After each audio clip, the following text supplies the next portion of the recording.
बांदा बांध निर्माण को लेकर प्रशासन हुआ सक्रिय, ग्रामीणों को दी समझाइश और बताए बांध के फायदे।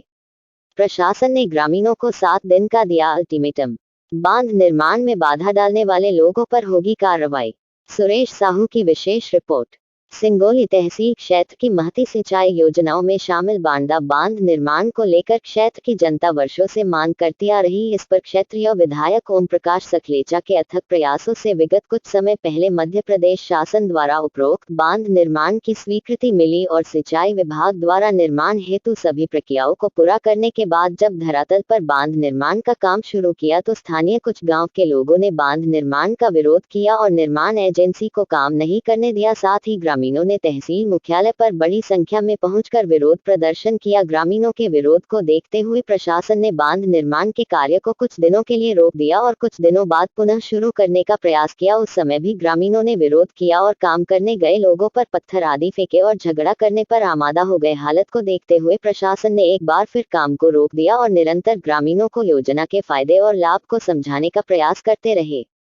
इसी बीच दिनांक 7 फरवरी को राजस्व शिविर एवं बांध निर्माण को लेकर एसडीएम राजकुमार हल्धर, हिमांशु भाभर, जल संसाधन अधिकारी, तहसीलदार राजेश सोनी, जावत तहसीलदार मुजादा, थाना प्रभारी रतनगढ़ बीएस गौरे सहित राजस्व सिंचाई विभाग पुलिस विभाग के अमले ने बांदा गांव में ग्रामीणों के बीच पहुंचकर बांध निर्माण का काम शुरू करने में सहयोग की बात की और ग्रामीणों को शासन से बांध निर्माण के बाद मिलने वाली सुविधाओं के बारे में विस्तृत जानकारी दी। इस पर कुछ ग्रामीण तो बांध निर्माण से सहमत हो गए तथा कुछ लोगों ने अपना विरोध दर्ज करवाया। इस पर एसडीएम राजकुमार हल्धर ने सभी ग्रामीणों को 7 दिन का अल्टीमेटम दिया और कहा कि आप सभी लोग सहमत हो जाए तो हमें बता दें, अन्यथा प्रशासन अपने स्तर पर 7 दिन बाद बांध का निर्माण कार्य आरंभ करेगा और इसमें रुकावट डालने वालों पर प्रशासन सख्त कार्रवाई करेगा।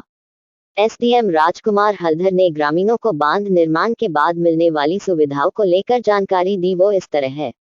1. पुनर्वास स्थल का निर्माण कराया जाएगा जिसमें सभी मूलभूत सुविधाएं रहेगी जैसे स्कूल, अस्पताल, बिजली, पानी, आवास, सड़क, आंगनवाड़ी, सामुदायिक भवन आदि। 2. विस्थापन की दशा में आवास की व्यवस्था, प्रभावित कुटुंबों 1200 स्क्वायर फीट का प्लाट और उस पर प्रधानमंत्री आवास की राशि का भुगतान, वर्तमान आवास का 100% मुआवजा। 3. कृषि भूमि का मुआवजा, कलेक्टर गाइड का 2 गुना मुआवजा दिया जाएगा। 4. वार्षिक नियोजन का विकल्प, नियमानुसार 5 लाख रुपए भुगतान किए जाएंगे। 5. 1 वर्ष तक जीवन निर्वाह अनुदान, 3000 रुपए प्रतिमाह अनुदान 1 वर्ष तक। 6. परिवहन खर्च नियमानुसार 50,000 रुपए दिए जाएंगे। 7. पशुशाला नियमानुसार 25,000 रुपए दिए जाएंगे। 8. मछली पकड़ने का अधिकार नियमानुसार अनुमति दो जाएगी। 9. पुनर्व्यवस्थापन भत्ता नियमानुसार 50,000 रुपए भुगतान किए जाएंगे। 10. स्टाम्प शुल्क और रजिस्ट्रीकरण शुल्क विभाग द्वारा वहन किया जाएगा। इस तरह शासन द्वारा योजना को लेकर प्रभावित होने वाले लोगों के सभी सुविधाओं की घोषणा की जानकारी ग्रामीणों को मौके पर दी गई और बताया कि आपका और क्षेत्र का विकास होगा, आप शासन की योजना में बाधक न बने और सहयोग कर योजना को मूर्त रूप लेने दे। प्रशासन के अल्टीमेटम का ग्रामीणों पर क्या असर होगा ये देखने वाली बात है। बांदा बांध निर्माण को लेकर प्रशासन द्वारा ग्रामीणों समझाइश और अल्टीमेटम का कितना असर होता है ये तो 7 दिन बाद ही देखने को मिलेगा, परंतु इस नाम पर नेगेटिव राजनीति करने वाले लोगों की सक्रियता जरूर आज से ही बढ़ जाएगी। बांदा बांध इस क्षेत्र की एक महती योजना। तहसील क्षेत्र में एक भी बड़ा बांध नहीं होने से यह क्षेत्र सिंचाई के लिए काफी पिछड़ा हुआ है और इसी बात को लेकर क्षेत्र की जनता वर्षों से बांदा बांध की मांग कर रही है। क्षेत्र की जनता को इस योजना से बहुत लाभ होगा।